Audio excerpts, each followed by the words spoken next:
اعوذ باللہ من الشیطان الرجیم، بسم اللہ الرحمن الرحیم۔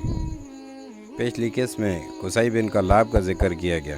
ایک روایت کے مطابق انہی کا لقب قریش تھا، جس کی وجہ سے ان کی آل اولاد کو قریش کہا جانے لگا، جبکہ ایک دوسری روایت کے مطابق قصی بن کلاب سے 6 پشت پہلے بنی اسرائیل میں فیر بن مالک ایک بزرگ تھے جن کا لقب قریش تھا۔ خانہ کعبہ کی تولیت ایک ایسا شرف تھا جس کی وجہ سے قصی بن کلاب اور ان کی اولاد کو نہ صرف مکہ بلکہ پورے جزیرہ نما عرب میں ایک خصوصی عزت و سعادت حاصل ہو گئی تھی، اور پھر اس قریش آل قصی بن کلاب نے خود کو اس کے قابل ثابت بھی کیا۔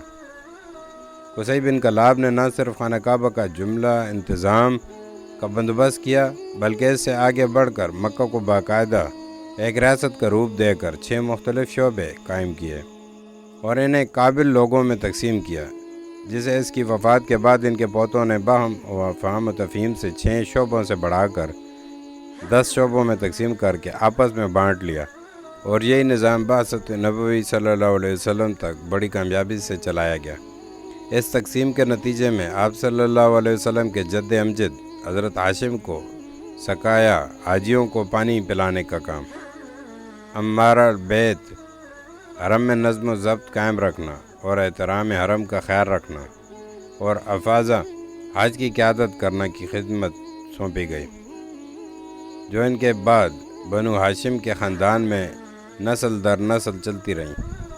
حضرت ہاشم بن عبد مناف قصی بن کلاب کے پوتے تھے، نہایت ہی جلیل القدر بزرگ تھے۔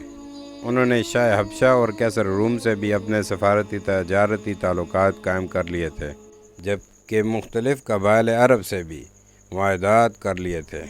ان کی اس پالیسی کی وجہ سے قریش کے باقی قبائل میں بنو ہاشم کو ایک خصوصی عزت و احترام کا مقام حاصل ہو گیا تھا۔ ان کے علاوہ میدان جنگ میں فوج کی قیادت اور علم برداری کا شعبہ خاندان بنو امیہ کے حصے میں آیا۔ لشکر قریش کا سپہ سالار بنو امیہ ہی ہوتا تھا۔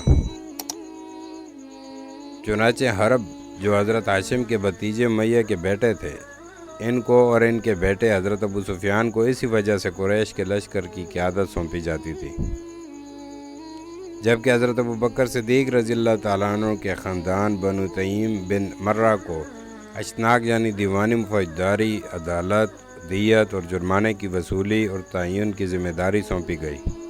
اس کے علاوہ شعبہ سفارت حضرت عمر فاروق رضی اللہ تعالیٰ عنہ کے قبیلہ بنو عادی کے حصے میں آیا۔ ان کا کام دوسرے قبائل کے ساتھ مذاکرات، معاہدات اور سفارتکاری تھا۔ بنو مخزوم جو حضرت خالد بن ولید رضی اللہ تعالیٰ عنہ کا قبیلہ تھا، ان کے حصے میں قبہ و عنہ کا شعبہ آیا۔ ان کا کام قومی ضروریات کے لیے مال و اسباب اکٹھا کرنا اور فوجی ساز و سامان اور گھوڑوں کی فراہمی تھا۔ قریش کے گھوڑ سوار دستے کا کمانڈر بھی اسی قبیلے سے ہوتا تھا۔ اپنا وقت آنے پر حضرت خالد بن ولید رضی اللہ تعالیٰ عنہ نے مدتوں شہ سوار دستوں کی کمان نہایت خوش اسلوبی سے سنبھالی۔ اسی طرح باقی 5 شعبوں کی ذمہ داری مختلف قبائل قریش کے حوالے کر دی گئی۔